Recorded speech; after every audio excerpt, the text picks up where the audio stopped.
സഹൽ ഇബ്നു അബ്ദുല്ലാഹിയോടൊരു വ്യക്തിയും പറയുന്നു, തങ്ങൾ സ്വാഹിബാക്കണമെന്നെയും. രണ്ടിൽ ഒരാൾ മരിച്ചെന്നു വന്നാൽ പിന്നെ മരിക്കാത്തവൻ്റെ കൂട്ടിനാരാ പൊന്നെ എന്നുള്ളതും ചോദിച്ചു സഹലും അന്ന്. അപ്പോൾ അയാൾ പറയുന്നു, അല്ലാ എന്ന്. ഉടനടി മഹാൻ പറയുന്നയാളോടന്ന്, എന്നാൽ അവൻ നിനക്കിപ്പോഴേ മതി നന്ന്. മിസ്ബാഹിലുണ്ടിത് നോക്കിയാൽ കാണുന്നതാ, 2:20 ഇത് വ്യക്തമായി പറയുന്നതാ. ചതിക്കുന്ന സ്നേഹിതൻ എന്ന് കണ്ടാൽ പിന്നെ അതിലുത്തമം ചതിക്കാത്ത നായാ പൊന്നേ എന്നിബ്നു അബ്ബാസ് എന്നവർ പറയുന്നതാ. റൂഹുൽ ബയാൻ നീ നോക്കിയാൽ കാണുന്നതാ. അതിനുള്ള 3-ാം ഭാഗമിൽ തന്നുണ്ടിത്. 336 പറയുന്നത്, ഒരു ഷർറ് മറ്റൊരു ഷർറിനെ തടയാത്തതാ, അത് അപ്രസക്തം എന്ന് ലുഖ്മാൻ കണ്ടതാ. ഇരുതീയെ കത്തിച്ചൊന്ന് മകനെ നോക്കടാ, ഒന്നൊന്നിനെ തവിക്കുന്ന തീ അതിലേതടാ. അതുകൊണ്ട് തിന്മയും നന്മ കൊണ്ടെതിർക്കേണ്ടതാ, ആടുന്ന തീയിൽ വെള്ളമൊഴി തവിയുന്നതാ. ഇതു തന്നെയാ ഖുർആന്റെ നിയമം ലോകരെ.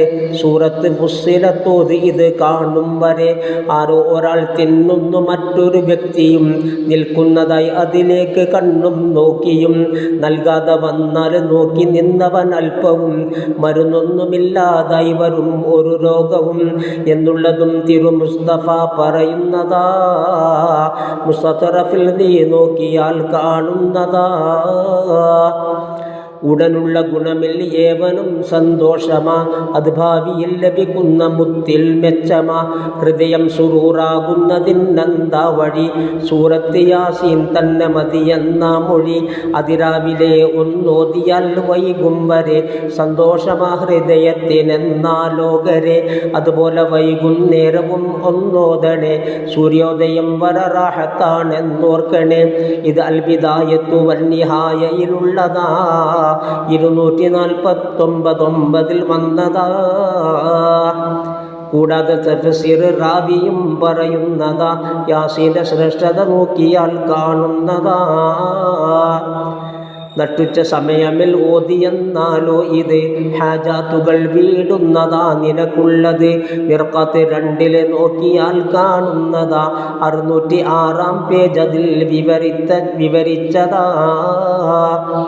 ഏതൊന്നിനും കൽബുണ്ട് യാസീൻ സൂറത്ത്. ഖുർആന്റെ കൽബെന്ന് ആണ് വന്ന റിവായത്ത്. അതിനുള്ള അക്ഷരം എണ്ണിയാൽ 3000. തഫ്സീർ ഖാസിനിൽ തന്നെയാണ് വിളംബരം. ഫലമുള്ള രീതിയിലേക്ക് റബ്ബേ സമയവും, അതുപോലെ വിജയമിലേക്ക് എല്ലാ രംഗവും.